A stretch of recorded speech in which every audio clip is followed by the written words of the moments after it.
మతం పట్ల అన్న తేడా అధికారంలో ఉన్న వాళ్ళు చూడటం అనేది బొత్తిగా అవసరం లేని విషయమే. పవన్ కళ్యాణ్ మరి మళ్ళీ ఒకసారి తిరుపతి లడ్డు తర్వాత నిన్న మురుగన్ సమక్షంలో ఈ తీవ్ర ప్రసంగం ఆయన చేయడం చూస్తాం మనం. సార్ అయితే తమిళంలో మాట్లాడారు, తెలుగులో కూడా మాట్లాడారు, 2-3 భాషల్లో. అచ్చమెల్లయ్య అని సుబ్రహ్మణ్య భారతితో మొదలు పెడుతుంటారు. పిఠాపురంలో కూడా దాంతోనే మొదలు పెట్టారు.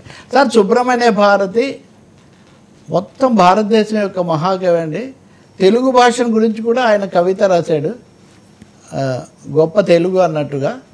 వాళ్ళకి ఈ భాషలు మతాలు తేడాలు ఏం లేవు సార్. అచ్చమెల్లయ్య అంటే అందరం ఒకటే ఉండాలన్నదే మెసేజ్. సార్ ఉప ఎన్నికల ఫలితాలు 4 రాష్ట్రాల్లోనే 5 అసెంబ్లీ సెగ్మెంట్లో బైపోల్. కేరళలో కాంగ్రెస్ గెలుపు, పశ్చిమ బెంగాల్లో టీఎంసీ గెలుపు, గుజరాత్లో ఖాళీ స్థానంలో బీజేపీ గెలుపు. ఎలా చూడాలి సార్ ఈ రిజల్ట్స్?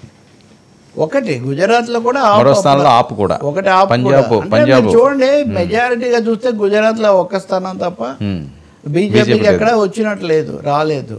మీరు గతంలో కూడా చెప్పాను మీకు, యుద్ధాలు ఇరాక్ను నాశనం చేసిన యుద్ధంలో అన్న తర్వాత బుష్ ఓడిపోయాడు, రెండో ప్రపంచ యుద్ధం బ్రహ్మాండంగా చేశానన్న తర్వాత చర్చిలు ఓడిపోయాడు చాలా సందర్భాల్లో. మొన్న ఆపరేషన్ సింధూర్ ఇవన్నీ అయిన తర్వాత మోదీ మోతం అవుతుంది, ఇంకేం తిరుగులేదని తీవ్ర ప్రచారం వాళ్ళంతా చాలా పోతున్నప్పుడు యుద్ధం గురించి నేను ఇప్పుడు యుద్ధం కానీ ఘర్షణ కానీ మోదీ ప్రభుత్వం అనుసరించిన విధానాలు గజిబిజి ప్రజలకు నచ్చడం లేదనేది స్పష్టమవుతుంది. ఒకచోట కాదు కదా, అన్ని రాష్ట్రాల్లో తృణమూల్ కాంగ్రెస్తో దాదాపు ముఖాముఖి తలపడ్డారు, చాలా ఇబ్బందులు పడ్డారు. కానీ అక్కడ కూడా వాళ్ళు వెనకబడి ఉన్నారు. ఆప్ అనేది మొన్న ఢిల్లీ ఎన్నికల్లో ఓడిపోయిన తర్వాత మళ్ళీ మేము వెనక్కి కొట్టామంటే వాళ్ళు పంజాబ్లో వచ్చారు, గుజరాత్లో కూడా ఆధిక్యతలో రావడం అంటే. సరే కేరళలో ఎల్డీఎఫ్ యూడీఎఫ్ మధ్య జరుగుతుంది, కాంగ్రెస్ ఆధిక్యతలో ఉందన్నారు. That happens. అక్కడ బీజేపీకి ఏం చోటు లభించలేదు.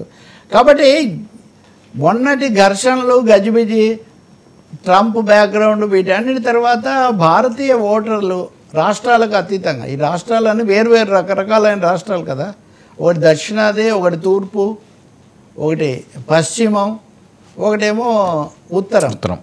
4 వైపులా బీజేపీ ఓటమి చవి చూడటం అంటే గత స్థానం ఎవరిది ఇట్లాంటివి ఏవో వాదం, గెలిస్తే అన్నీ మావే అంటారు ఎవరైనా, ఓడిపోగానే గతంలో చూడాలి అది ఇది అంటారు. సో మోదీకి ఎదురుగాలి వీచింది అనేది మోదీకి కానీ బీజేపీకి కానీ. మోదీ అని ఎందుకు అనాల్సి వస్తుందంటే మోదీయే మా బొమ్మ అని వాళ్ళు చెప్తున్నారు కాబట్టి.